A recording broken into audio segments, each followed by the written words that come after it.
Pues, ¿se me escucha bien? Sí, perfecto.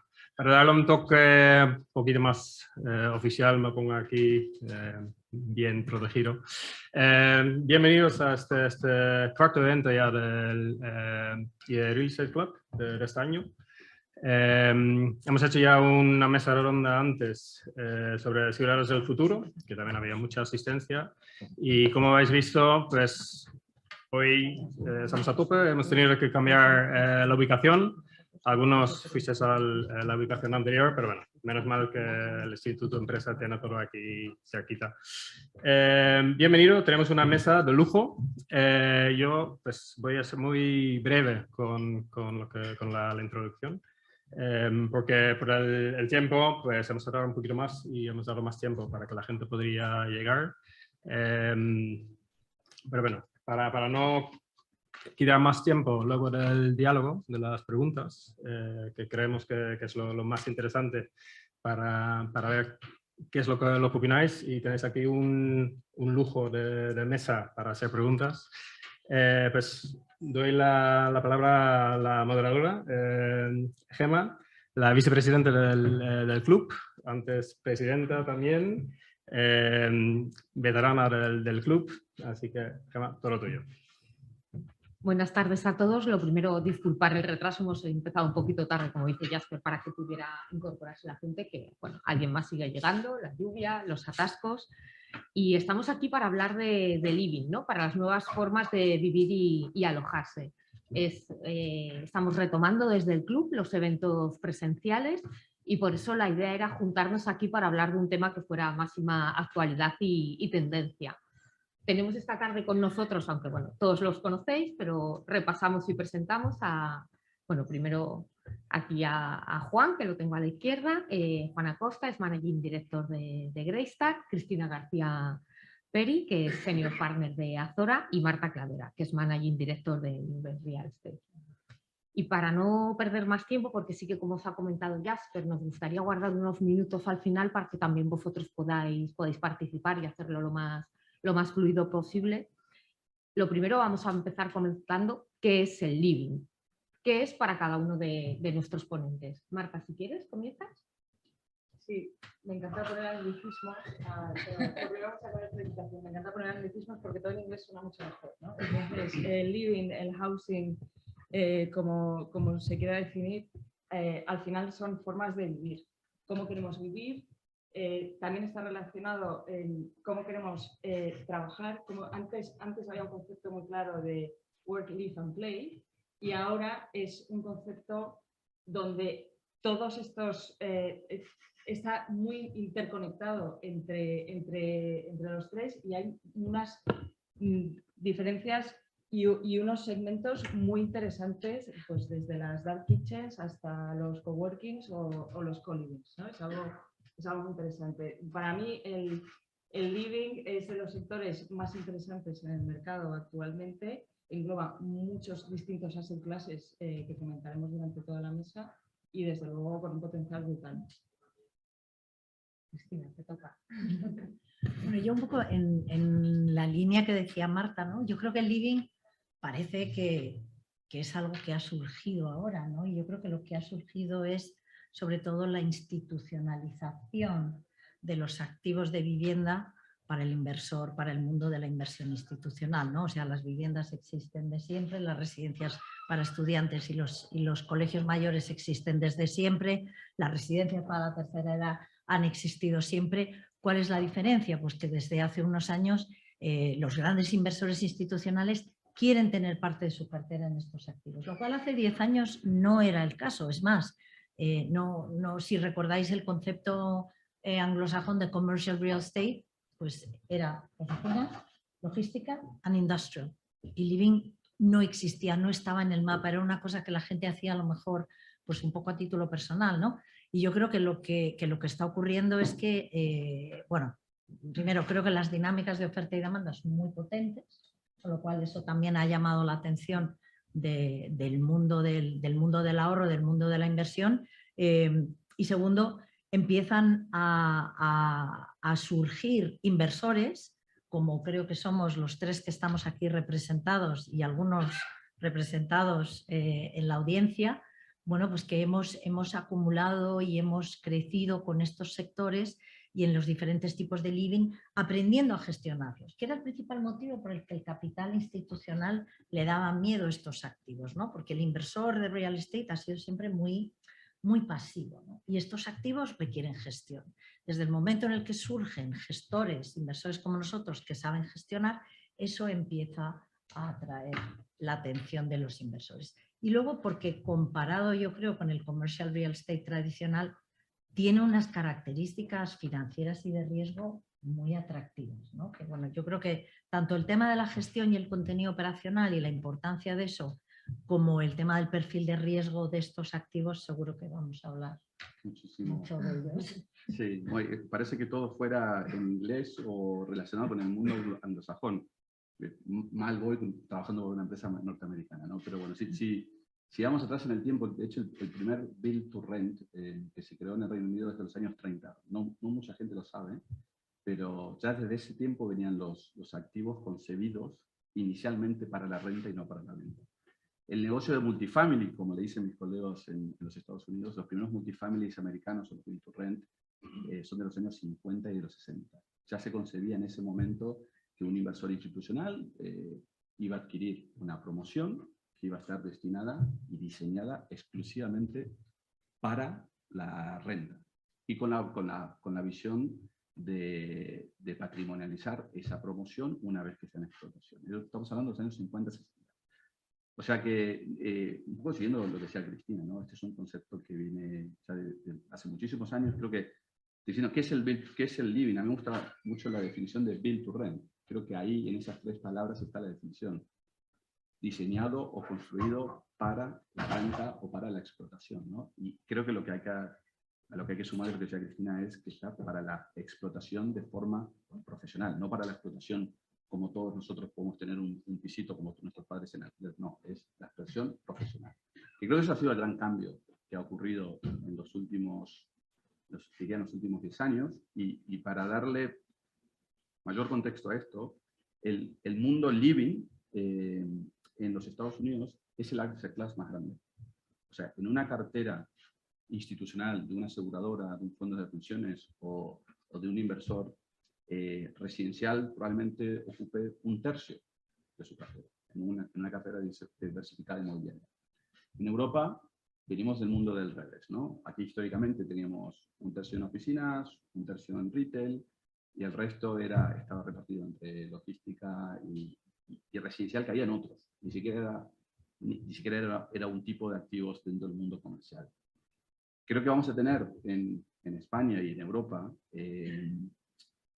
años de inversión institucional para que las carteras europeas e institucionales logren ese nivel que tienen nuestros colegas norteamericanos, que es básicamente un tercio de toda la inversión inmobiliaria que se hace en los Estados Unidos. Entonces, imaginar el capital que tendremos que invertir y todos construir en los próximos años en este espacio, porque nos quedan probablemente 10 o 15 años para utilizar otra palabra en inglés, de catch up, ¿no?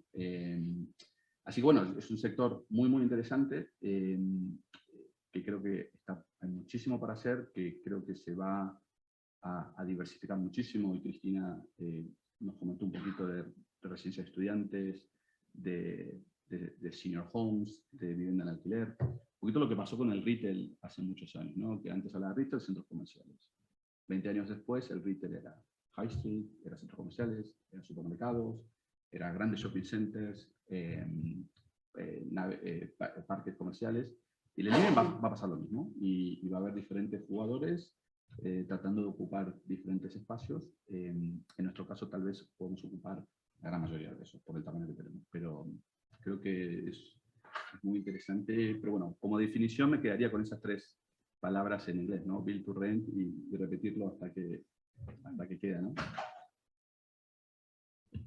Yo creo que hay una cosa clave, ¿no? en todo el tema del living, más allá de verle que es otra de las oportunidades y que hace que una cosa suene, que es ponerle nombre, ¿no? Y se le ha puesto nombre también por este cambio en las formas de vida que ha sonado mucho el tema de que se han acelerado con pandemia o no, pero es cierto que es una demanda que ya venía, y es que estamos cambiando cómo vivimos, cómo queremos alojarnos, cómo queremos pensar en nuestro futuro, cómo no queremos pensar en el ahora, en ciertas cosas que nos anclen irremediablemente a un lugar.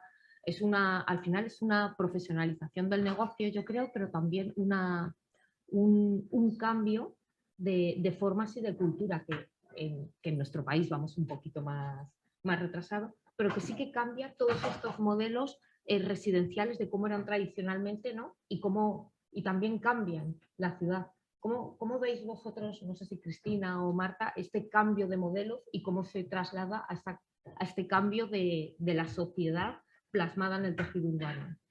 Bueno, los cambios tecnológicos, los cambios demográficos están teniendo un impacto en las ciudades. O sea, el trasvase de la población, digamos, de las zonas rurales a las ciudades, desde luego que tiene un impacto en todo el mundo. Madrid es la tercera ciudad más grande de Europa.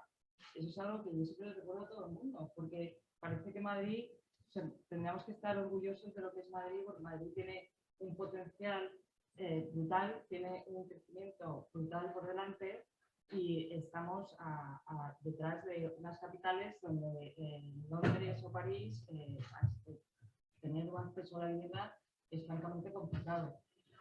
A mí lo que me gusta pensar, por ejemplo, en Barcelona, en cómo se han ido transformando las administraciones. Tienen que ayudarnos, tienen que sacar bolsas de suelo, tienen que ayudarnos a transformar los edificios también para dar cabida a esas ciudades, a esas personas.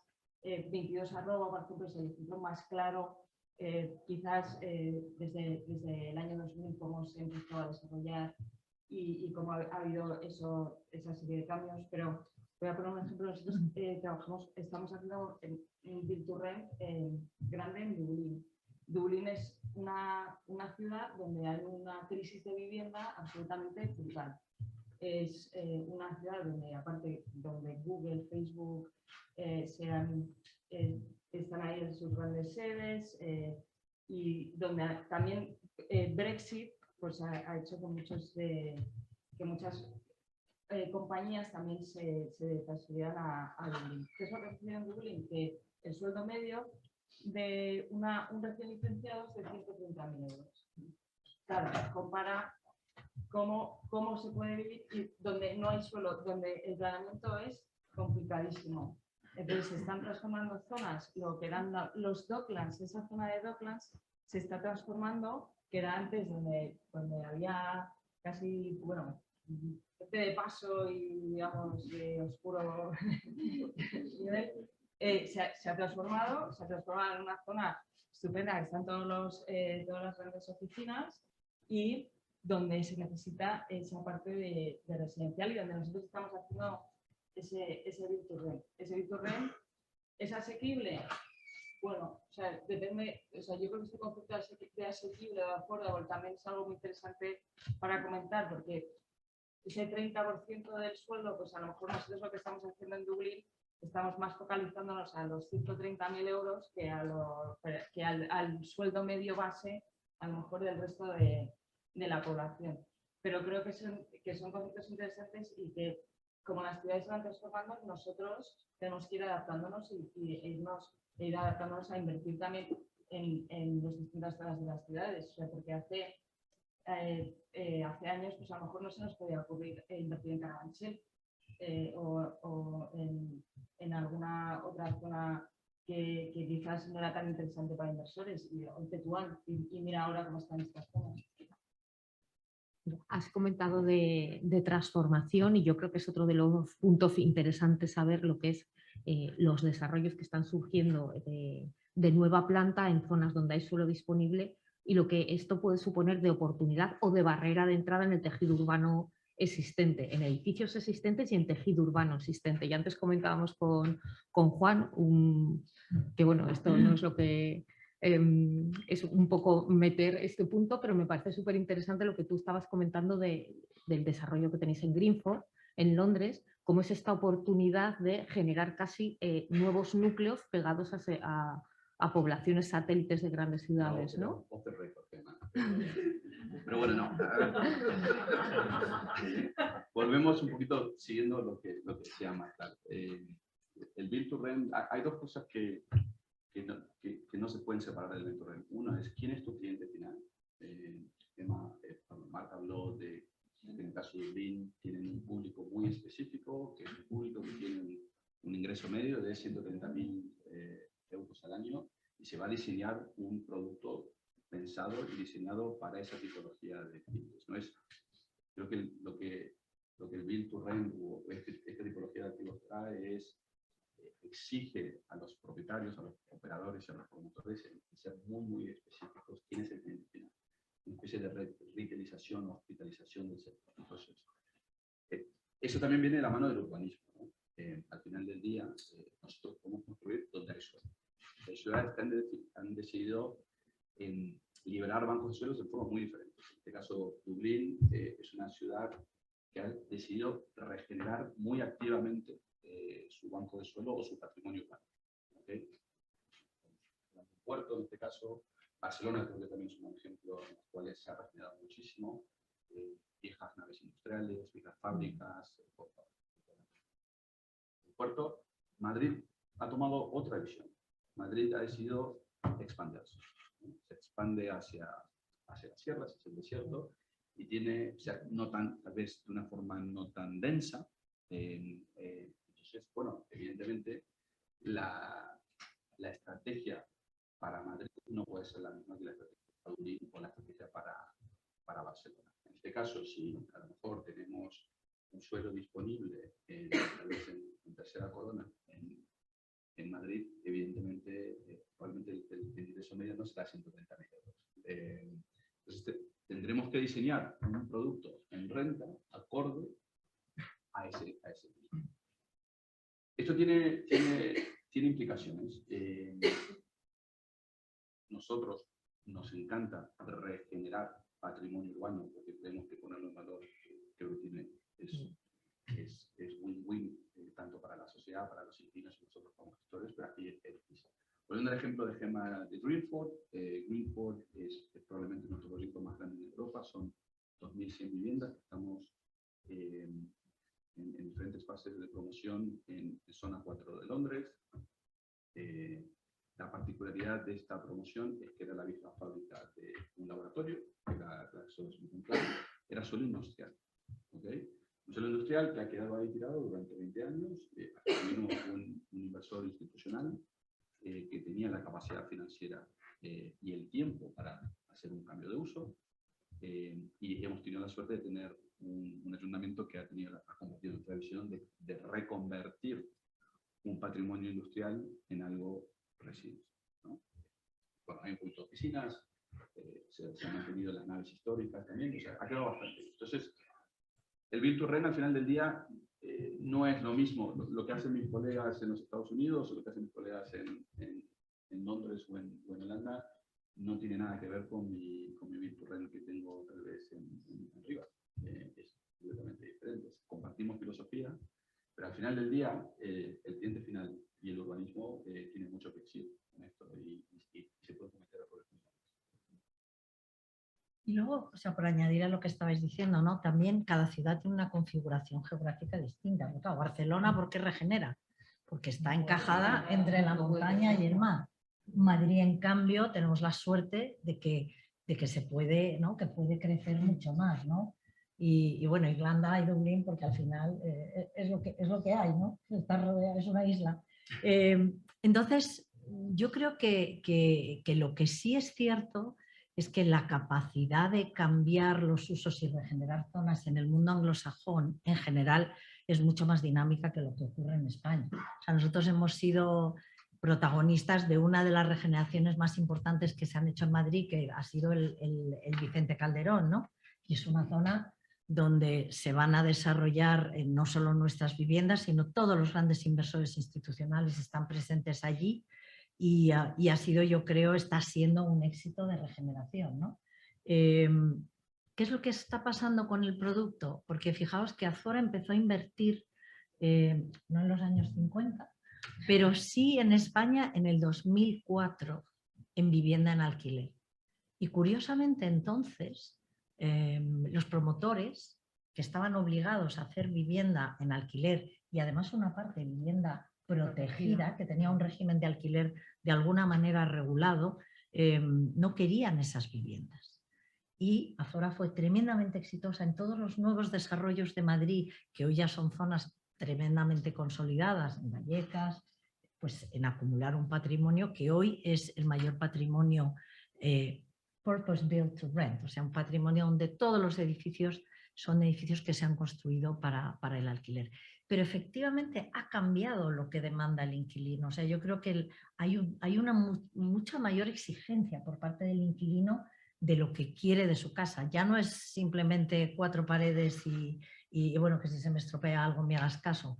Va a querer servicios, va a querer un gimnasio, va a querer a lo mejor una zona de coworking, va a querer un rooftop, va a querer tener un espacio que puede alquilar. Y obviamente aquí depende de si tu inquilino es el de los 130.000 euros, pues le vas a poner al final hasta casi una sala de televisión, ¿no?, de cine, y si es alguien que gana 40.000, pues lógicamente no va a tener tanto, ¿no? Pero yo creo que hay un nivel de exigencia muy superior y porque también el alquiler antes estaba muy reservado a gente muy joven que en general tenía pocos recursos y por lo tanto poca capacidad de demandar, mientras que ahora es una decisión para mucha gente. Gente que decide alquilar durante más tiempo y que también, porque es gente más mayor, también tiene más exigencias, ¿no? Y eso te hace que cada vez más el producto de alquiler tenga que ser más especializado y más, ¿no?, más diseñado, como decía Juan, pensando en quién va a ser tu usuario.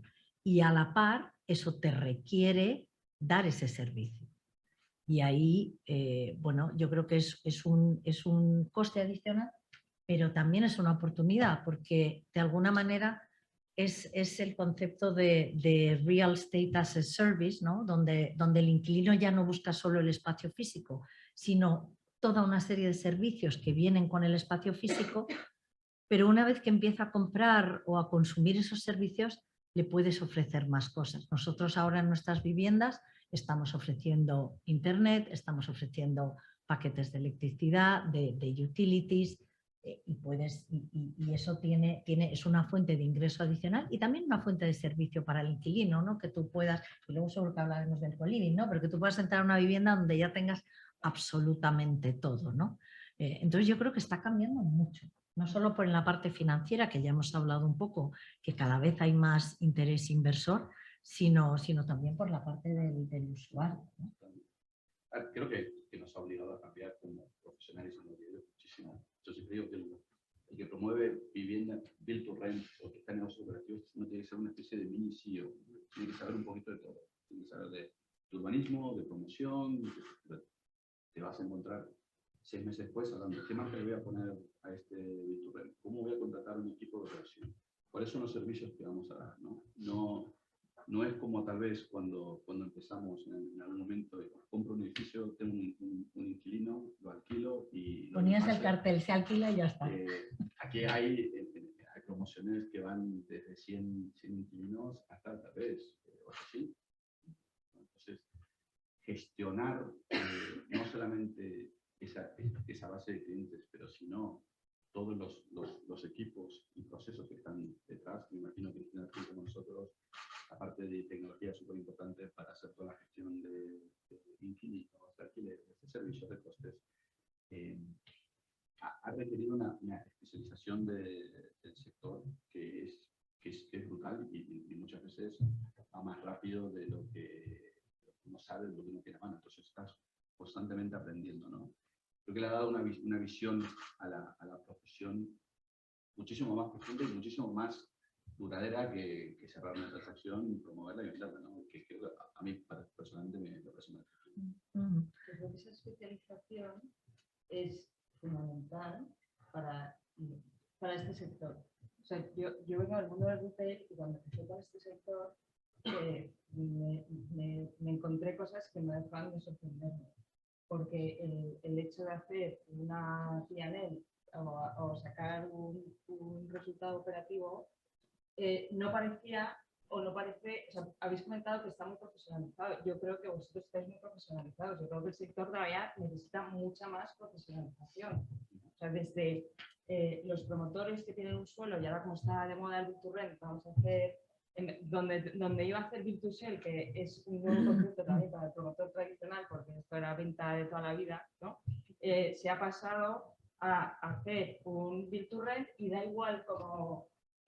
da igual la configuración, bueno, pues hacemos la misma tipología de casitas o de apartamentos, pero en vez de venderlo, lo alquilamos. Eso no funciona y eso yo creo que tenemos claro que no funciona, porque desde el principio hay que focalizarse en lo que es el diseño, en lo que es el cliente. ¿Quién es nuestro cliente? O sea, nosotros tenemos algunas ubicaciones donde estamos haciendo 3 habitaciones. ¿Por qué? Porque vemos que es un sector y una zona y el catchment area es muy clara para familias. Entonces, pues vamos a 3 habitaciones. En general vamos a hacer 1 y 2 habitaciones, pero si vemos que hay cabida y si hay mercado, pues lo hacemos. Hay un concepto que habéis comentado que es la flexibilidad. Este sector, el real estate, nos están pidiendo mucha flexibilidad, pero al final no dejamos de tener el ladrillo. Y el ladrillo pues cuesta moverlo y tardas un tiempo en mover y en adaptar los edificios. Entonces, creo que es un concepto interesante el de cómo podemos, primero, el parque que tenemos desde cero, crear suelo y crear nuevo producto, eso es una forma, y otra forma es la de reconvertir. Y reconvertir, nosotros teniendo retail, hemos hablado mucho de usos mixtos y claro, si tienes un centro comercial, venga, vamos a reconvertirlo y vamos a hacer un trozo de centro comercial y otro trozo de vivienda y una residencia de estudiantes, y así puedes meter en data center y ya es un uso mixto fantástico e ideal, ¿no? Bueno, pues eso es muy difícil y en España a nosotros nos está costando mucho llevar a cabo pues, ese tipo de actuaciones. Fuera de España depende mucho de con quién te encuentres dentro de lo que son los propios ayuntamientos para dar esa flexibilidad. Pero nos piden flexibilidad los inquilinos, los consumidores en general. Pues los inquilinos son consumidores. Cambian y cambian rapidísimo y cambian por esto. O sea, cambian por la tecnología. Entonces, un día quieren vivir en un sitio, otro día quieren vivir en el campo y otro día quieren vivir en una casa llena de Instagrams, no lo sé. O sea, pero hay que ir adaptándose, porque siempre hay que encontrar ese nicho al que le puedas dar el servicio adecuado. Yo creo que es un poco lo que comentaba Juan antes, ¿no? Esta hotelización del producto residencial relacionado con el hábitat, que da el paso del inquilino al cliente.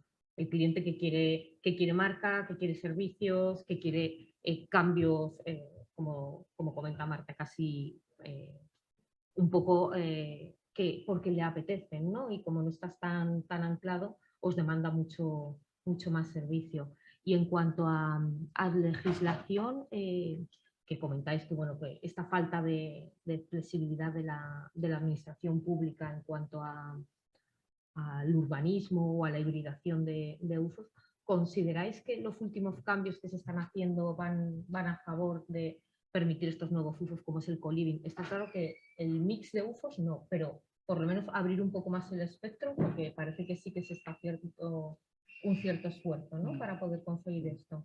Hombre, yo creo que sí, yo creo que la nueva ley de vivienda y todo lo que estamos escuchando, por lo menos en Madrid, es muy positivo. Pensemos una cosa, ¿no? Y es que hay una escasez de vivienda, y sobre todo de vivienda asequible. Y yo creo que las administraciones públicas son tremendamente conscientes, y no solo en España, prácticamente en toda Europa. En Estados Unidos hay una falta de vivienda asequible, porque Marta lo decía antes, las ciudades han crecido muchísimo y las ciudades van expulsando a la gente que tiene menos recursos económicos. Y para un promotor siempre es más interesante promover para la venta en una zona muy buena o para alquiler en una zona muy buena que en una zona de rentas más bajas, ¿no? Entonces, nosotros desde Azora nos hemos enfocado desde el principio en la vivienda asequible y desde luego, si tú miras a España, ahí es donde más necesidad hay de construir.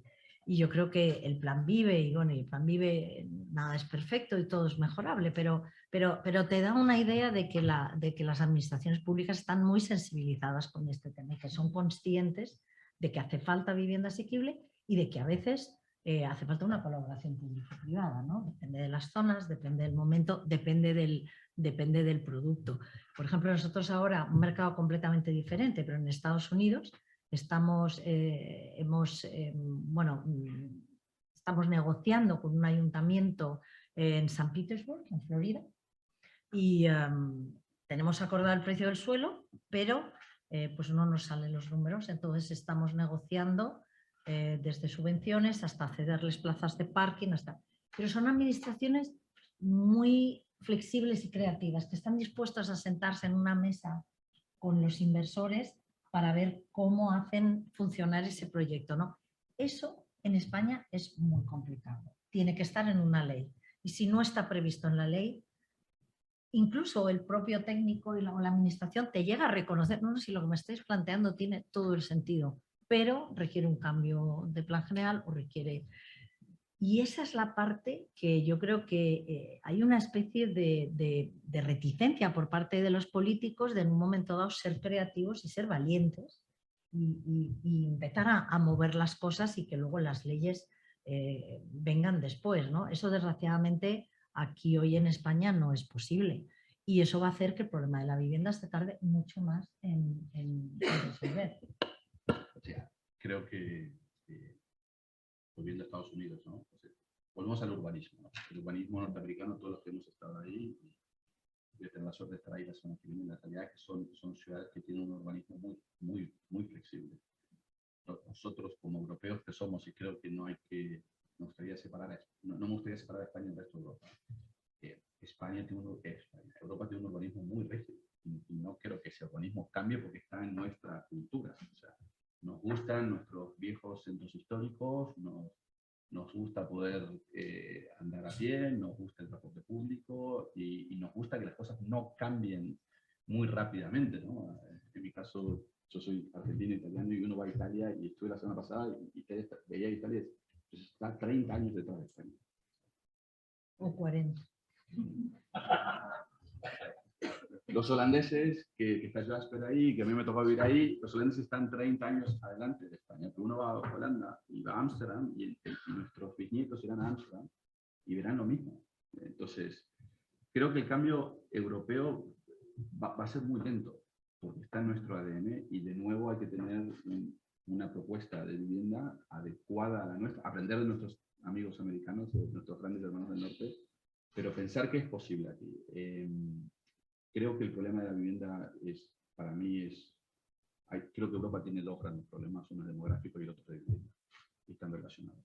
El resto, si uno tiene una demografía y un crecimiento adecuado, el resto se puede arreglar. La verdad que tenemos una población que quiere vivir en el mismo lugar, que quiere vivir en Madrid. Madrid son 6 millones de habitantes más o menos. Estaba preguntando el otro día a uno de los grandes promotores, me decía que están dando 15.000 visados por año en la Comunidad de Madrid. 15.000 visados por año para una población de 6 millones. Estamos muertos. O sea, esto no es que se cambia en los próximos 6 años, se cambia en los próximos 60 años. Mientras que Madrid siga absorbiendo inmigración del resto de España, inmigración internacional, porque al final uno muere de su propio éxito, ¿verdad? Y sigamos produciendo 15.000 viviendas al año, vamos mal. El Gran Madrid Norte se puede meter 20.000 viviendas, como he dicho. A los cerros le queda 2, 3, 4, 5 años. De locales probablemente ya está todo colocado. Y no hay. Entonces tenemos un problema muy serio de vivienda y tenemos un problema muy serio de vivienda, como decía Cristina, en los estratos más humildes y más bajos. Y la realidad es que como sociedad hemos decidido no tener políticas públicas que ataquen ese problema. Lamentablemente nuestras administraciones no tienen hoy billones de euros para poder construir todo esto. Entonces la necesidad de operar como organizaciones con nosotros o con los inversores que trabajan con nosotros es fundamental para poder paliar la crisis de vivienda, no superarla.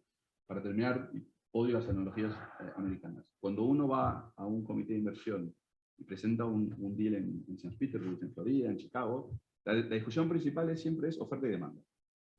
¿No? Porque Nubin está haciendo un Build-to-Rent al lado y Azora viene y me compra la parcela al lado. Acá uno no habla de oferta y demanda, porque la realidad es que no hay. Habla de ¿no? que el técnico de la administración y hay que explicarle que va a tardar 2 años, no es así. La americana no es escrita. Entonces, es muy difícil hacer vivienda, requiere muchísimo dinero y por eso creo que las 3 organizaciones que están aquí han decidido asociarse con inversores que tienen una espalda financiera bastante sustancial. Hay que hacerlo en escala, porque hacer un build to rent no funciona. Para que después todo eso se pueda traspasar a costos operativos eficientes y rentas asequibles y esto tenga sentido. Si no, es muy difícil. Entonces, por un lado, es un panorama muy interesante, muy excitante, porque está todo por hacer, porque no es profesional, pero por otro lado tenemos limitaciones que son difíciles de cambiar, que son culturales y geográficas y urbanísticas.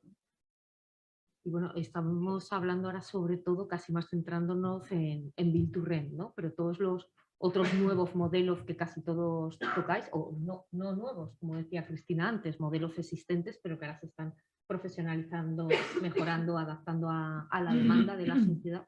¿Veis oportunidad de mayor crecimiento en de todos los modelos, fuera de ya del Build to Rent, ¿no? Más co-living, residencias de estudiantes, en las que todos entráis de alguna manera, y multitud de formas, ¿no? Que se están dando el senior living. O sea, si ves desde la cuna hasta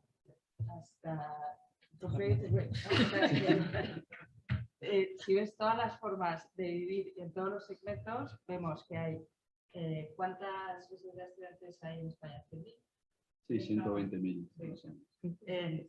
Y todavía el provision rate es muy bajo, o sea, todavía hay un potencial muy grande en ese sector. El co-living también es otro sector que se está desarrollando y podríamos hablar de si el co-living en suelo terciario, si hacer grandes promociones en suelo terciario con apartamentos más pequeños es algo que se va a desarrollar, desde luego que está sucediendo a día de hoy. Que se esté transaccionando, bueno, quizás se va a empezar a transaccionar cuál es el diferencial de yield entre todos estos sectores, eso también es algo interesante. Luego tienes el tradicional build to rent, que pensamos el multifamily, el residencial de 1 o 2 habitaciones para alquiler. Luego está el single family homes, que es algo que nosotros estamos desarrollando, que aquí en España, no sé cómo lo veis vosotros, pero yo todavía no he visto mucho desarrollo de este sector, que son básicamente viviendas unifamiliares para alquilar. Es algo que nosotros estamos desarrollando en UK, en las afueras de Londres, y aparte le estamos dando un componente de sostenibilidad y de bienestar. Y es alquiler para familias, es un producto estandarizado para familias y básicamente para alquiler. Y creo que tiene mucho sentido. Lo que pasa es que aquí volvemos al tema del suelo, ¿dónde lo haces? ¿No? O sea, porque esto aquí cerca de Madrid pues quizás es más complicado. Y luego tienes la parte del senior, que ya tienes pues, los distintos tipos de senior, de cómo lo queremos llamar, el senior entre 65 y 80 que no necesita cuidados médicos, que hay distintos nombres para ello, y luego ya lo que son las residencias de ancianos. Todo, o sea, dentro del living engloba todos estos sectores y encima hay subsectores también dentro de cada uno de ellos, con lo cual cada uno tiene un yield diferente y cada uno tiene una necesidad diferente y una necesidad de desarrollo, pues desde las residencias de a lo mejor hay que hacer 200.000 hasta había un estudio que decía que en el residencial de alquiler eran necesarios 2 millones de unidades. Pues no sé si son 2 millones de unidades nuevas, pero desde luego 2 millones de unidades en alquiler, ¿no? Y entonces ahí entra pues, la transformación de los edificios y los nuevos desarrollos. Pero es muy interesante. Y los yields son diferentes por ahora de todos estos sectores o subsectores. Y quizás, yo no sé cómo lo veis vosotros, porque me interesa mucho cómo veis vosotros si esos yields se van a ir Converger. si van a converger en los unos entre otros, porque ahora las residencias ya están a unos niveles interesantes. Sí. No tanto, ¿eh? No España, Cristina sabe residencias. España todavía tiene, a nivel europeo, ¿no? La dispersión de yields entre la vivienda en alquiler tradicional y, de cierta forma, digamos, vivienda en alquiler tradicional, residencia de estudiantes y tal vez otros conceptos de momento, ¿no? Y todavía hay una escalerita ahí que uno puede ver. Eso tiene fundamentos de momento, y que es que la tipología del suelo es diferente. El riesgo operativo es diferente, pero si vemos otros mercados, como por ejemplo el alemán o el holandés, las diferencias, de cierta forma el francés, las diferencias empiezan a ser cada vez menores, ¿no? Es verdad que los usos mixtos en los países del norte son más comunes, entonces uno puede tener un abanico de clientela superior, entonces no está limitado a una residencia de estudiantes y una residencia de tercera edad. Y eso explica la conversión de yields, pero también explica un poco el mercado de capitales, que es más maduro.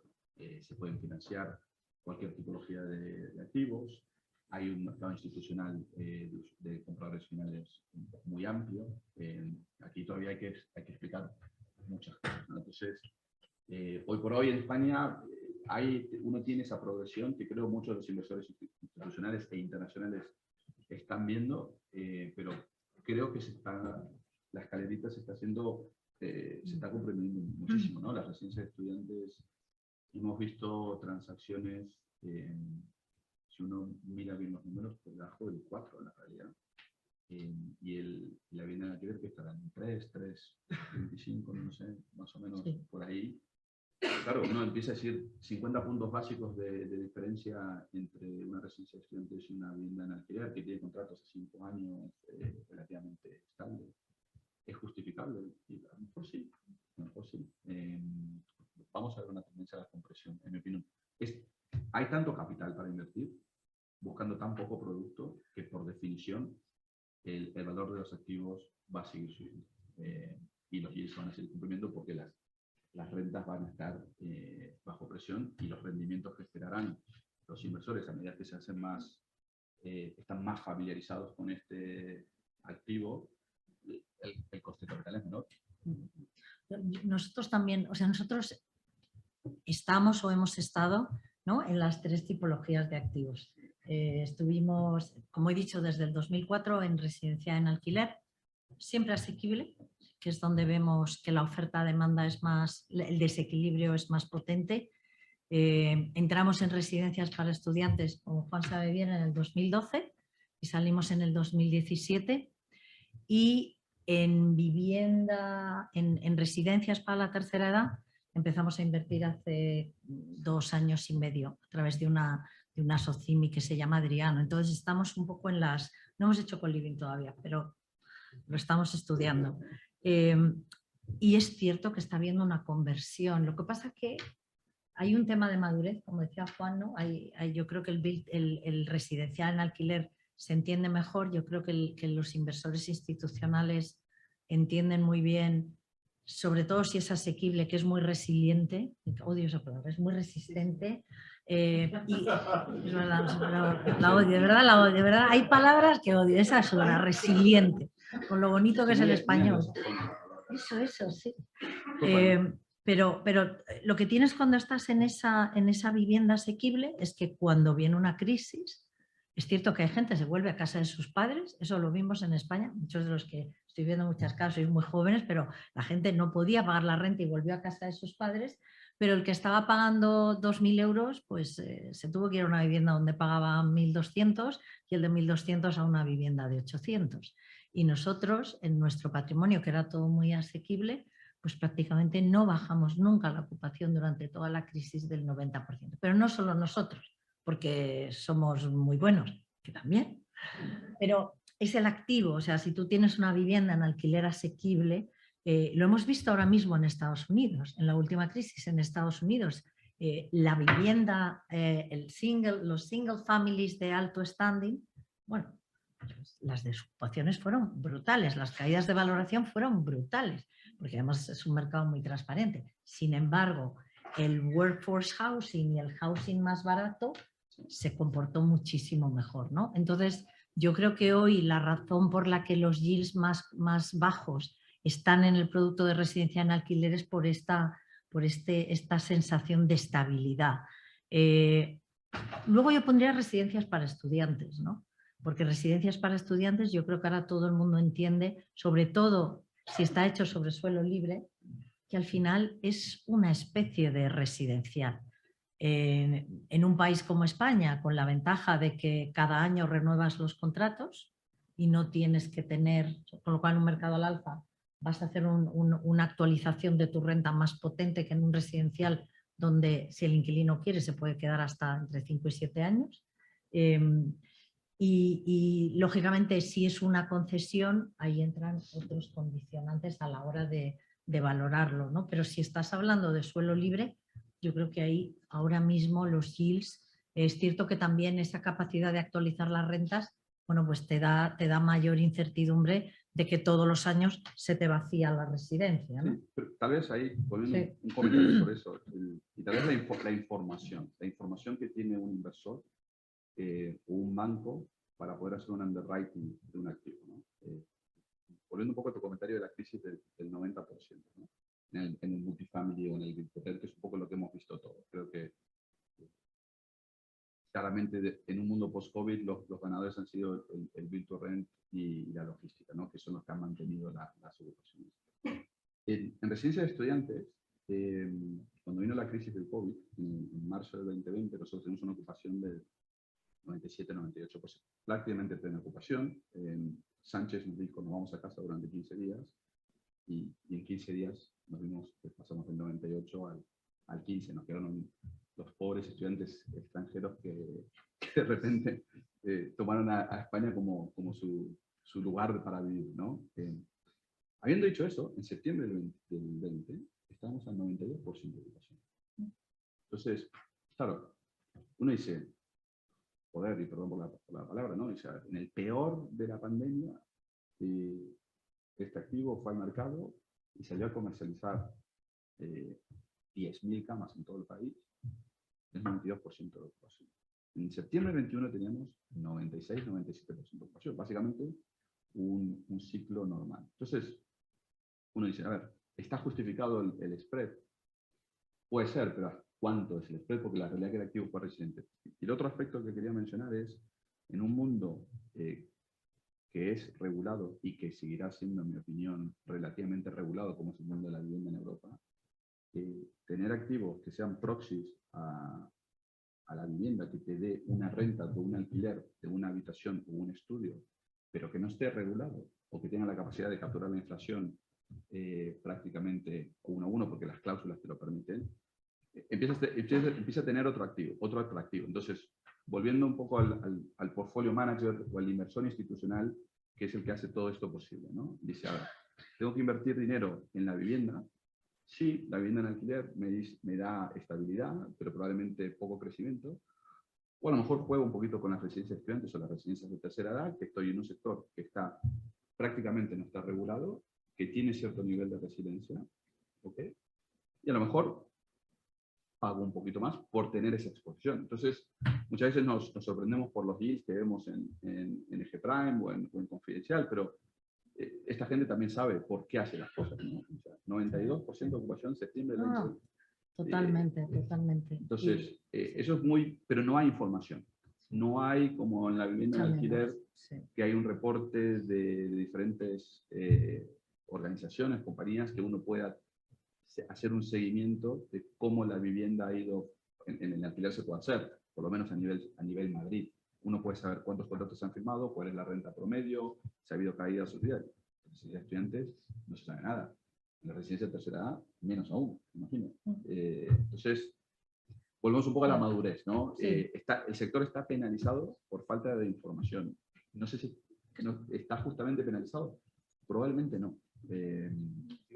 Creo que veremos un proceso de compresión de yields bastante interesante en los próximos años. Pero fíjate, pero yo creo que la transparencia de un mercado está muy relacionada con la liquidez. O sea, yo sí creo que algo que es un poco más opaco, pues yo no me lo compraría al mismo precio. O sea, que creo que hay parte, exacto, aunque el subyacente del activo sea igual. Y luego, por terminar un poco, ¿no?, con el ciclo de vida, ¿no?, en lo que nos estamos encontrando, o sea, residencias o vivienda para la tercera edad es un mundo digamos, por descubrir en Europa, sobre todo en la Europa continental. Hay más cosas pasando ya en el Reino Unido, pero en general en Europa continental lo que tienes como producto accesible para la inversión institucional son las residencias de la tercera edad, donde la gente va cuando está muy malita. Entonces son sitios donde la dinámica es muy distinta, donde tú estás tratando gente muy vulnerable. En general los operadores son tremendamente especializados. Normalmente se operan todavía con rentas fijas, aunque en el Reino Unido estamos empezando a ver contratos de gestión para, bueno, seguro que todos lo sabéis, pero en un contrato de renta fija el operador del activo paga una renta al dueño del activo. En un contrato de gestión, el dueño del activo paga una comisión de gestión al operador. Es decir, la cuenta de resultados es entera mía y yo pago comisiones que luego son muy sofisticadas, unas por ingresos, otras por no sé qué, otras lo puedes sofisticar más o menos, ¿no? Tú como inversor, cuando compras un activo residencial, estás expuesto a la renta que cobre ese activo. Nadie te está pagando una renta fija en general. En residencias para estudiantes ha ido cambiando, pero hace unos años había mucha más renta fija, ahora cada vez hay más contratos de gestión. En el mundo de las residencias de la tercera edad, prácticamente en Europa continental, son todo contratos de renta fija. Entonces, ¿qué es lo que ocurre en un contrato de renta fija? Que en el fondo no estás tan expuesto a la ocupación del activo, porque el operador, sobre todo si es un operador grande, te va a seguir pagando la renta. Dicho esto, es una pequeña, es un poco hacerse trampas al solitario. Es decir, si tú tienes un activo que no está funcionando bien, tarde o temprano el operador no te va a poder pagar la renta. Y eso, bueno, en el COVID lo hemos visto. El operador se va a sentar a decir, mira, yo sé que habíamos pactado esto, pero ¿sabes qué? Bueno, pues es que no te lo pago, ¿no? ¿Y qué haces? Renegocias, ¿no? Entonces, si miramos a los fundamentales de las residencias de la tercera edad, y como digo, esta es la parte de la vivienda de tercera edad que requiere más especialización porque la gente está muy enferma y es muy vulnerable, ahí, volviendo a la demografía, la necesidad en Europa es 5 veces más que en cualquier otro sector, porque la población está envejeciendo a velocidades tremendas, ¿no? Y es un sector donde también va a empezar a haber un poquito más de diferenciación. Es decir, donde la gente, cuando tenga que llevar a sus mayores, pues va a preferir una residencia más moderna, una residencia mejor gestionada, una residencia con una experiencia del cliente mejor, donde vamos a empezar a ver modelos donde a lo mejor una persona está más enferma y la otra menos enferma y van a querer un espacio un poco más agradable. O sea, yo creo que ahí van a pasar muchas cosas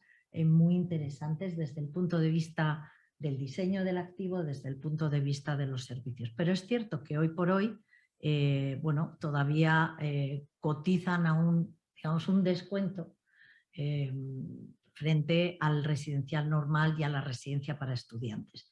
Pero también hay muy poco producto disponible, con lo cual cada vez que vemos un patrimonio que sale a la venta, se llegan, como aquí tienes el componente de la renta fija que ya casi no tienes en los otros sectores, bueno, pues al final una renta fija, sobre todo mientras hemos tenido los tipos de interés donde los hemos tenido, pues la gente paga mucho dinero. La ocupación, bueno, pues durante las crisis también sufre porque la gente, ¿qué es lo que hace? Se lleva a su viejito a casa para cobrar la pensión y le da de comer mal y la pensión sirve y eso ha ocurrido en España en la crisis. La gente sacaba a sus padres de las residencias para cobrar la pensión. Bueno, es que es así, ¿no? Pero dicho eso, hay mucha gente que no puede salir y hay un exceso tal de demanda y de camas que aunque tengas un efecto de pérdida de ocupación en un momento de crisis económica, siempre hay gente que necesita la residencia, ¿no? Con lo cual, desde el punto de vista de oferta y demanda, yo creo que si pudiésemos comparar los tres segmentos, seguramente es el que tiene más déficit de oferta, sobre todo a 5 años vista, ¿no? Y desde luego para nosotros es algo que estamos empezando a explorar a través de las residencias de la tercera edad. Hemos gestionado durante el COVID unas cuantas residencias y bueno, creemos que va a evolucionar y se va a parecer cada vez más a los otros sectores. Y has comentado, bueno, en residencias de estudiantes, pero me gustaría llevarlo al resto de tipologías, ¿no? Dentro del living, el tema de la complejidad de la operativa. Comentábamos al principio cómo lo que diferencia, o aparte de la inversión institucional, quizás los modelos de living, es esa formalización no solo en un modelo inmobiliario, sino en un modelo de negocio, como el OPEX es cada vez más importante y es determinante en un país donde no estábamos acostumbrados, ¿no? a esto. ¿Cómo veis como oportunidad o como reto esta capacidad de operar profesional cada una de las tipologías, ¿no?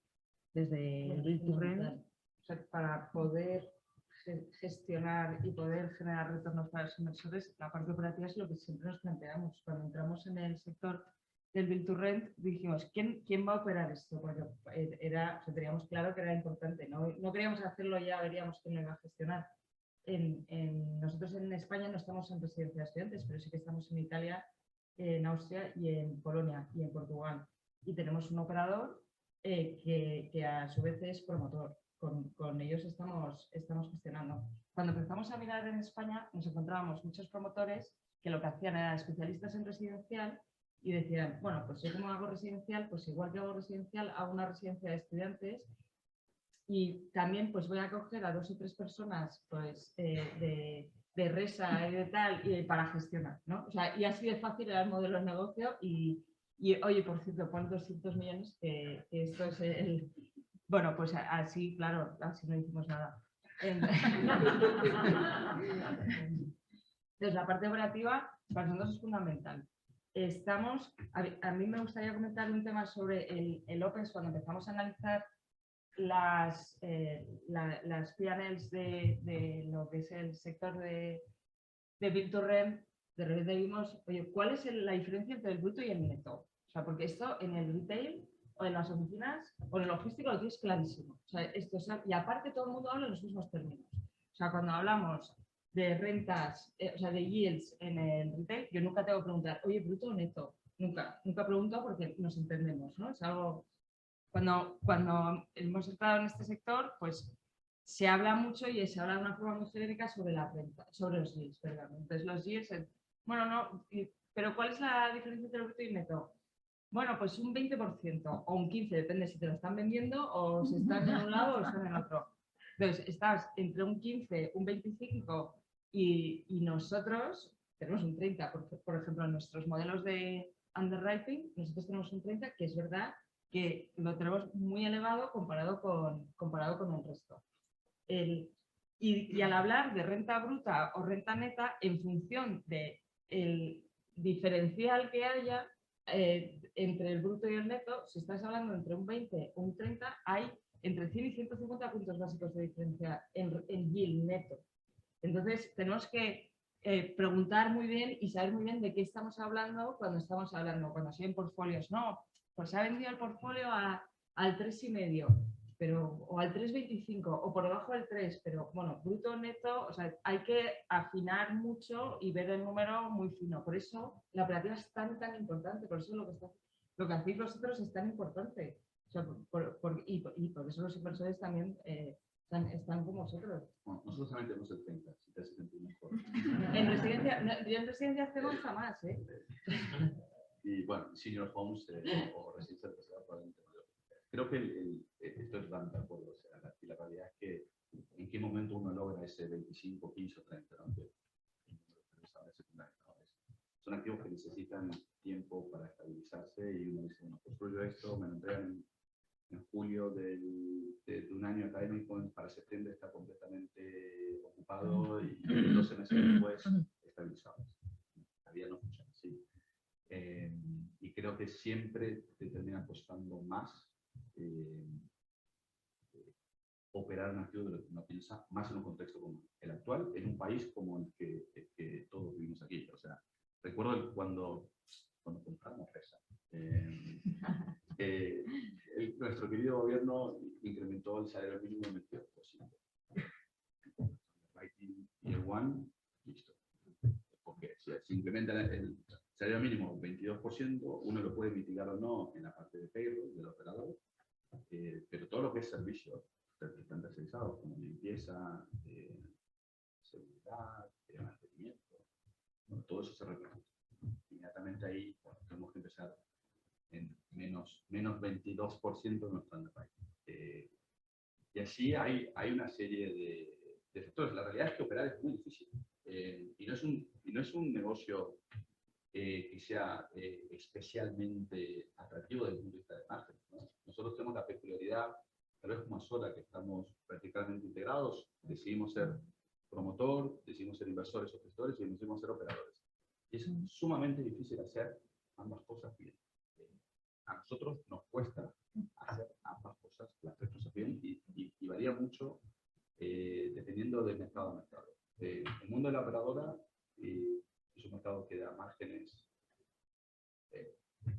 10%, 15%.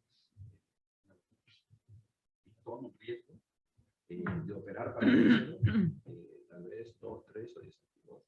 Entonces, no es un mercado que todo el mundo quiere estar. A nosotros, al estar verticalmente integrados, nos viene fenomenal porque tenemos información, control de los activos, si tenemos que reaccionamos mucho más rápido y todo se pone en función de nuestros clientes y de las inversiones de nuestros clientes. Pero creo que se menosprecia la complejidad de operar y probablemente porque no hay una cultura, tal vez como había en centros comerciales en las cuales era fácil encontrar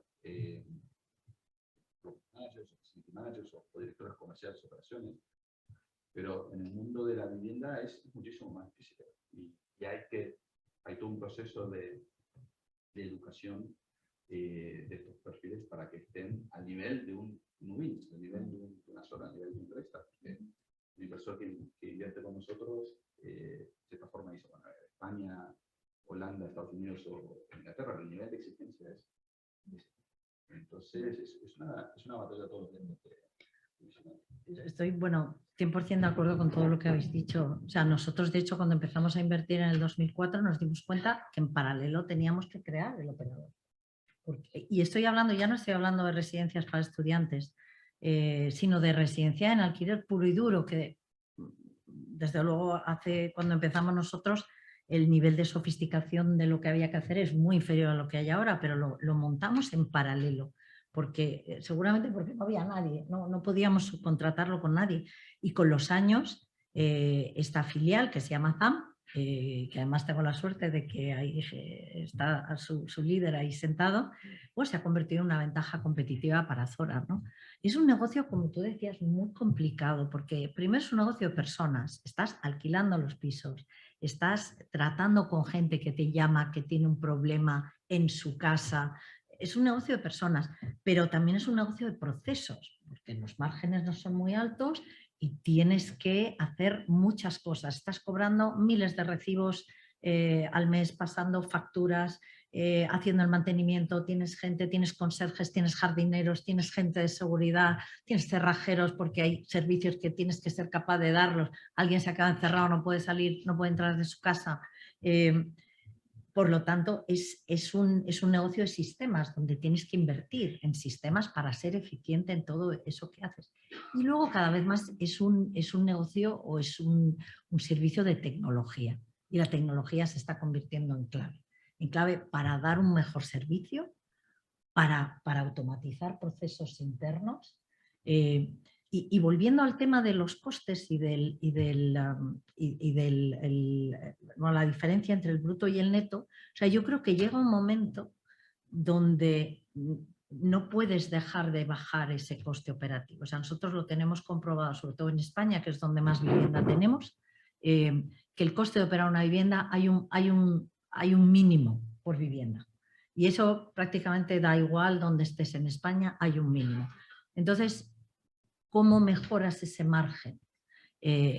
Pues volviendo a algo que yo he dicho al principio, que está muy relacionado con el servicio, la utilización y la tecnología, que es aumentando tus ingresos. Tú puedes cobrar una renta, que es la renta del mercado, pero lo que tienes que hacer es ser capaz de cada vez generar más ingresos en esa parte de la cuenta de resultados, porque va a llegar un momento que los costes no vas a poder bajarlos sin que empieces a dar un peor servicio, ¿no? Entonces, yo creo que es un mundo de verdad muy, muy, muy interesante y, como tú decías, para nosotros el tener el equipo de Azam nos da mejor información al minuto de lo que está pasando, de qué viviendas se están visitando. Ya tenemos mapeados cómo en la página web la gente se mueve, qué es lo que mira, qué es dónde se para.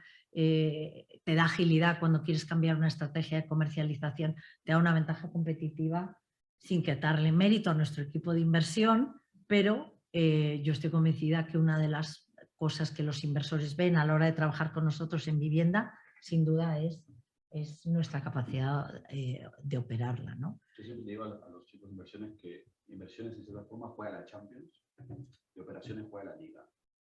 En términos futbolísticos para que les guste el fútbol. O sea, operaciones es el negocio de la regularidad.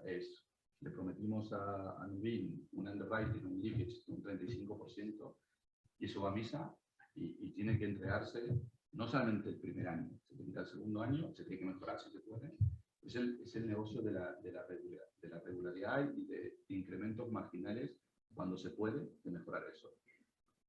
Inversiones, y aquí todos tenemos un corazón de inversiones en algún momento, es uno compra algo y tiene una negociación y se suscribe al SPA, ok, next.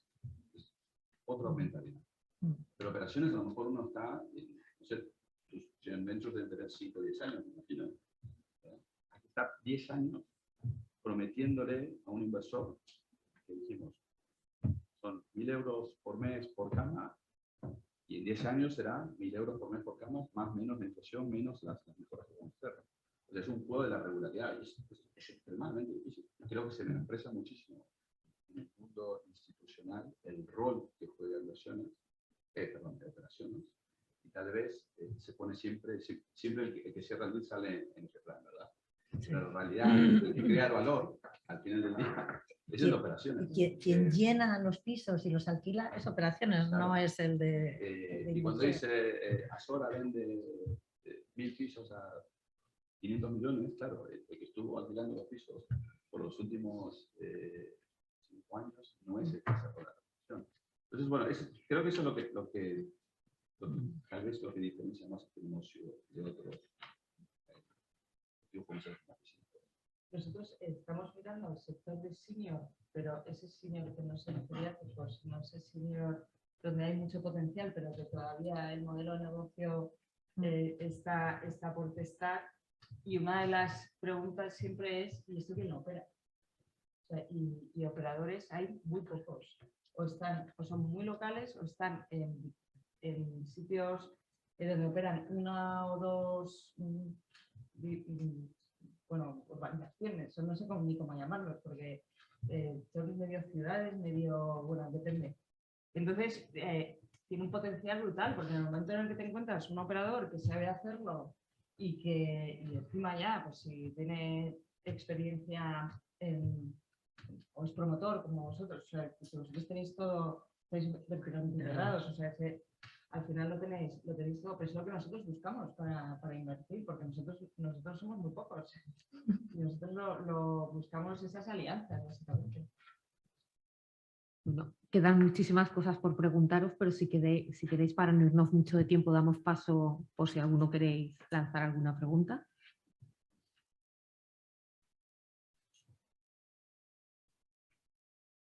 Sí, va primero. Sí. Bueno, antes de nada, gracias Gemma, Jasper y al Club IE por hacer esto, volver a hacer siempre estos eventos.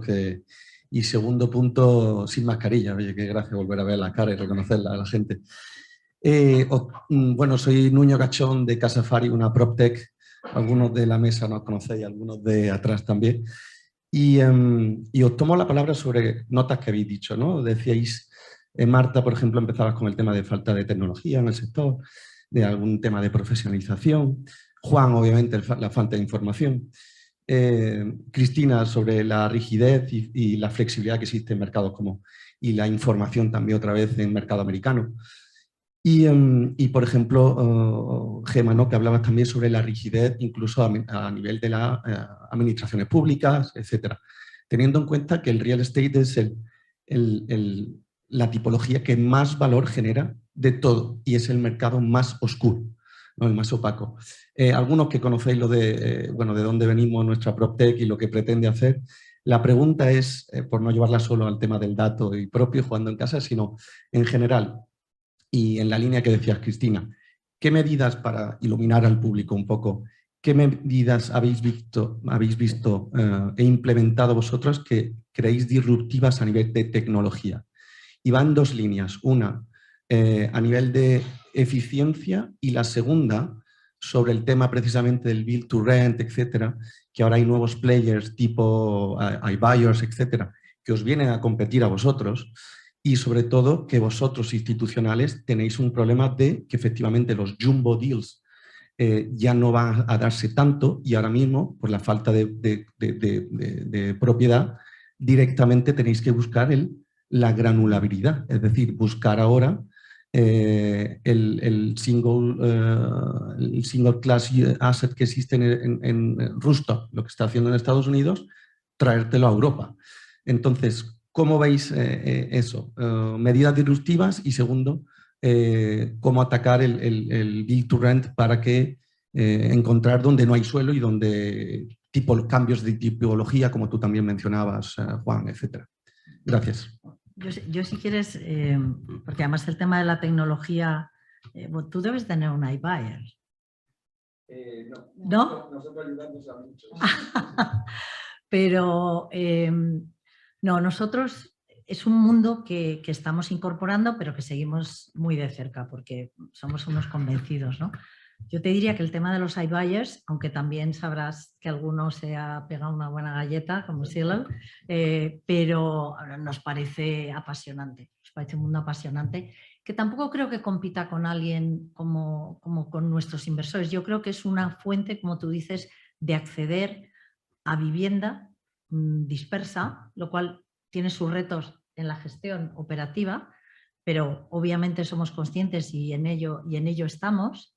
Y la tecnología nos puede ayudar precisamente a ser también eficientes gestionando vivienda dispersa, pero yo creo que es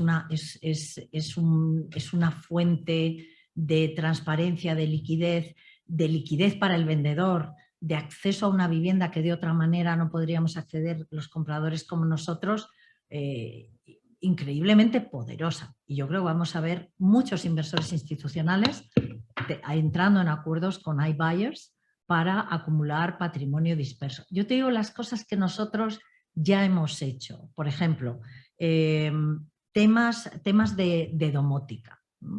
Hay compañías que hoy te instalan buzones donde un repartidor te trae el paquete y al repartidor le llega un código, al repartidor que está en la puerta de tu casa le llega un código con el que puede abrir la puerta del portal y además, si hace falta, la puerta del box o de la cajita donde va a meter el paquete. Claro, eso es increíble porque antes venías 7 veces, tenías que ir a buscarlo a correos. Entonces tú a un inquilino le ofreces eso, que es una aplicación, y es que la cogen absolutamente todo el mundo, porque sirve para el paquete de Amazon, sirve para la compra, sirve para todo lo que tú quieres. Y ya no tiene que haber ahí nadie, ya está muy probado que es tremendamente seguro, ¿no? Y eso nosotros lo estamos implantando.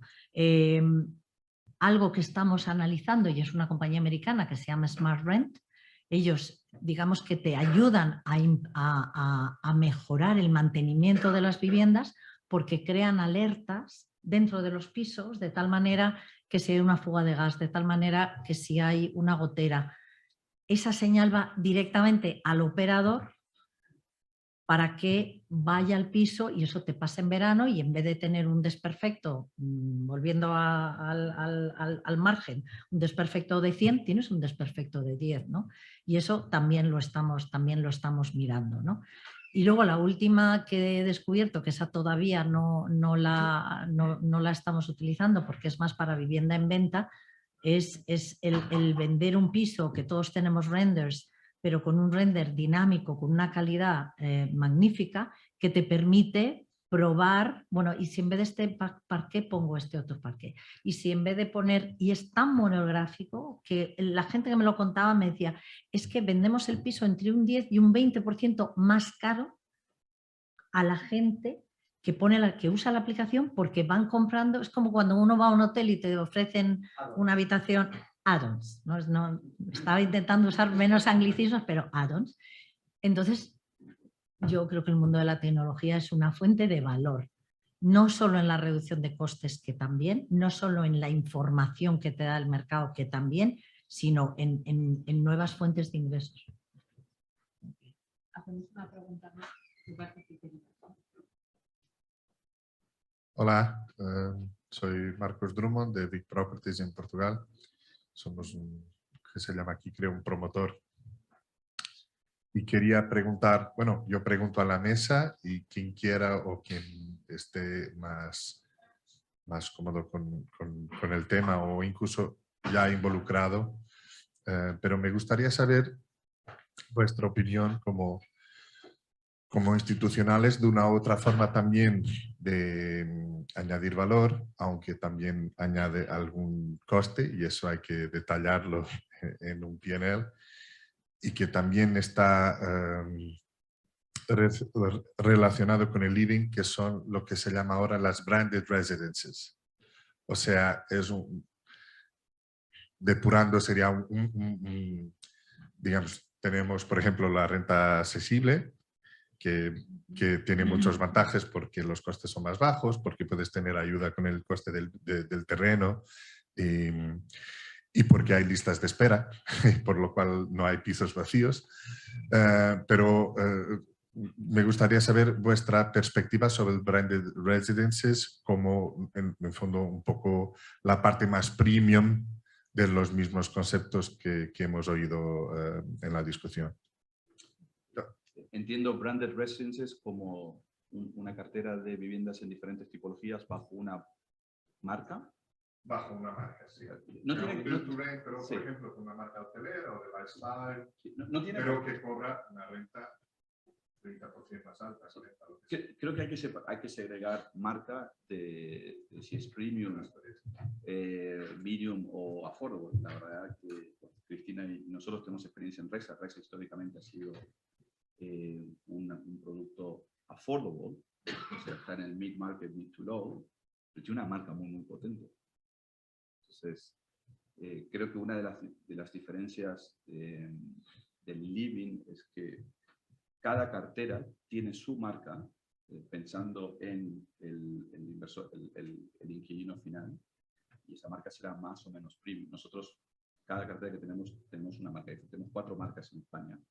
Y son todas diferentes, algunas serán más premiums, otras serán como Resa, un poquito más medium to low, pero el poder de la marca es sumamente importante para potenciar la capacidad comercial de tus activos. De alguien que venga a quedarse a Nubin, a Sora o a Greystar, sabe que si se queda en un student house, un build to rent o un senior homes, tiene una serie de servicios que están reconocidos con esa marca, ¿no? Entonces, nosotros siempre utilizamos marca, nunca es Greystar, siempre creamos una marca específica para la cartera y esa marca va en función de la estrategia del activo. ¿Tiene un costo en el P&L? Sí, en la parte de OPEX.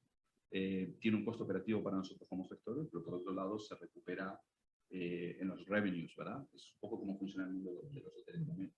Y luego el branded resident tradicional, ¿no? Que es, tú hablabas de crear una marca, ¿no? Pero yo creo que el término, lo que he entendido es al revés, cuando tú ya tienes una marca y ahora haces y la traes para el living, ¿no? Que lo ha hecho Four Seasons, Philippe Stark, Gucci. Eso, vamos a ver, eso yo creo que funciona muy bien. De hecho, el Four Seasons lo ha hecho en Madrid. En Canalejas hay unos pisos, ¿no? Y normalmente es un modelo, cuando está asociado al hotel, es un modelo en el que tú compras la unidad, la disfrutas el tiempo que quieras y cuando tú no la usas, el hotel la puede alquilar. Lo que ocurre es que en Europa es un mercado muy pequeño, es un mercado muy de nicho, porque suelen estar asociados a marcas muy potentes, y a nosotros nos lo planteamos si está asociado a un activo más grande, como puede ser un hotel, pero como estrategia en Europa es muy nicho. En Estados Unidos, sin embargo, prácticamente Si vemos, por ejemplo, Estados Unidos es enorme, enorme. Es enorme. Pero otros mercados también, y bueno, como en España también, donde el turismo es realmente importante, pero lo vemos en Dubái, en Londres, Sí. por ahí. Londres, Es que eso, como otros temas que hemos hablado, ¿tiende a convergir con esos mercados o tiene a mantenerse? Somos muy pobres. Es así, es la realidad. Hoy me contaba alguien que están haciendo un desarrollo de vivienda asistida, es decir, vivienda en mitad de la ciudad, pero preparada para gente mayor, y que la renta era, y me decían 6.000 libras. Y yo dije, 6.000 libras al mes. No, 6.000 libras a la semana. Eso tú lo puedes hacer en Londres, pero 6.000 libras a la semana.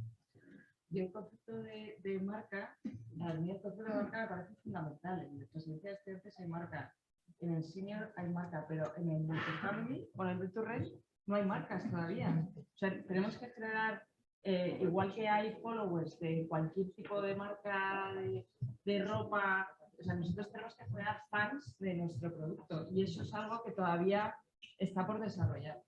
Y desde luego nosotros estamos muy enfocados en crear fans.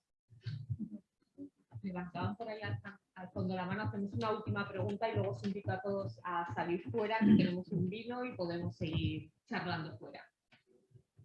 Hola, muchísimas gracias. Yo me llamo Manuel Vidal Cuadras y soy fundador de una operadora residencial pensada para profesionales, tanto empresas como jóvenes profesionales, en productos que pueden ser apartamentos o co-living incluso. Y nosotros vemos que las estancias cada vez son más cortas. Llevamos tiempo en el mercado, pero que vemos que las estancias cada vez son más cortas en profesionales e incluso en familias nos da la sensación de que también pasa, ¿no? Y mi pregunta para vosotros que tenéis más años de experiencia, ¿cómo os imagináis los apartamentos o las viviendas del futuro? Si amuebladas, no amuebladas, si un mix, o sea, yo tiendo a imaginarme que en el momento en que reduces las estancias, pues ¿para qué vas a comprar muebles, ¿no? Bueno, yo creo que depende mucho. Estaremos todos en el metaverso metidos en vínculos y todos mirando hacia arriba. Yo creo que depende mucho, tenemos que tener flexibilidad. Nosotros inicialmente no íbamos a hacer ninguna tipología amueblada y nos hemos dado cuenta que hay un nicho de mercado que sí que nos pide esa tipología amueblada. Entonces lo estamos proporcionando en un 20 o un 30%, pero depende mucho de la promoción, depende mucho del catchment area, depende mucho de muchas cosas. O sea, yo creo que hay que adaptarse, o sea, que hay que ser flexible. Nosotros desde Azora no hemos entrado en ese mercado, pero nos parece interesantísimo. Nosotros lo llamamos a veces service apartments, ¿no? O sea, es un poco una vivienda más para corto plazo, para un profesional que viene un tiempo o una familia que acaba de llegar a una ciudad, ¿no? Es más una vivienda de transición que no cuando yo alquilo una vivienda no sé, en San Sebastián de los Reyes, que se lo alquilo a alguien que trabaja allí, etcétera, ¿no? Y desde luego ahí, fíjate, todo lo que estamos hablando del servicio es todavía más importante, los muebles, sin duda. Y yo creo que ese mercado se está desarrollando y se está desarrollando con mucha fuerza, ¿no? Yo creo que ahí la movilidad, el hecho de que la gente ya no va a tener seguramente sitio en su oficina, ¿no? Entonces va a tener que ir a otra ciudad y va a ir para proyectos, o sea, se va a trabajar mucho más para proyectos. Todo eso yo creo que fomenta esa vivienda de calidad, transparente, accesible a través de un buen app. Ahí yo creo que la marca es potentísima, no es casi en vez de irte, para mí, fíjate, eso compite más casi con el hotel tradicional de ciudad, ¿no? Que dices, yo me iba al NH porque sé que todos los NH me ofrecen esto, esto y esto, ¿no? Yo creo que es un modelo claramente claramente sirve un nicho de mercado que no lo sirve, por ejemplo, la vivienda tradicional que hacemos nosotros en alquiler y que nos parece muy interesante. Nosotros estamos incursionando en ese sector, en las cuales tenemos promociones que van a estar completamente vinculadas. En España tenemos algunas limitaciones porque todavía no hay una industria de servicios de mobiliario que te permita la flexibilidad que uno quisiera, ¿no? No puede pasar que alguien venga y me que no me gusta tu flexibilidad. ¿Qué hago? En Holanda, por ejemplo, el mobiliario no es propiedad del inversor, se puede asociar con una empresa que se dedica a esto y el inquilino cuando alquila su vivienda, me gusta este sofá, me gusta esta cama, cuando uno entra, tiene su casa. Pero sí vemos un problema, volviendo un poco al inicio de la conversación, ¿no? Que en un mundo en el cual no es un mundo perfecto, en el cual el urbanismo limita mucho, en el cual la producción de vivienda es muy compleja, en las cuales los inquilinos están cambiando muchísimo. Creemos que hay un nicho, un grupo de personas que sí quieren una solución plug and play, que no será permanente, y nosotros estamos encantados con eso, porque de nuevo, no es regulado, tenemos el equipo de operación para hacerlo. Si se quieren ir, fenomenal, y vendrá otra persona, otra pareja o una empresa que ocupará el mismo espacio tal vez a una mejor tarifa. Y ese riesgo volátil, encantados. Y si irán a un piso de alquiler tradicional, o se comprarán su vivienda o se volverán a su país. Y para nosotros estamos muy cómodos con eso. Sigue siendo es un mercado muy pequeño todavía y no todo el mundo lo está haciendo. Creo que hay cada vez más players viéndolo, pero creo que la tendencia va a la comodidad del servicio, ¿no? Creo que ahora estamos facilitando el acceso a la vivienda, pero el siguiente paso va a ser, ok, dame el resto y te voy a pagar un premium de rentas. Quería comentar relacionado con todo esto que estamos hablando. Hemos visto que todos los modelos que se han comentado aquí un poco van en lo más tradicional, pero no se le ha hecho un lugar al corporate, que es un poco lo que se está hablando ahora.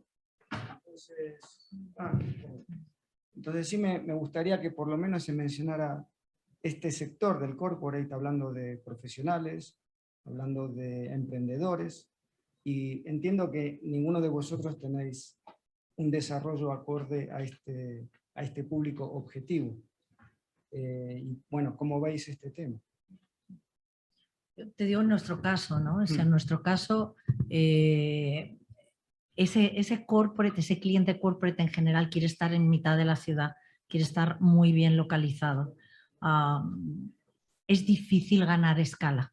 Nosotros lo vemos como un complemento a una estrategia más grande de residencial, donde cada vez más vamos a estar cubriendo necesidades diferentes, pero que en sí mismas, hoy por hoy, en el mercado español son más pequeñas, ¿no? Yo creo que otros mercados son diferentes.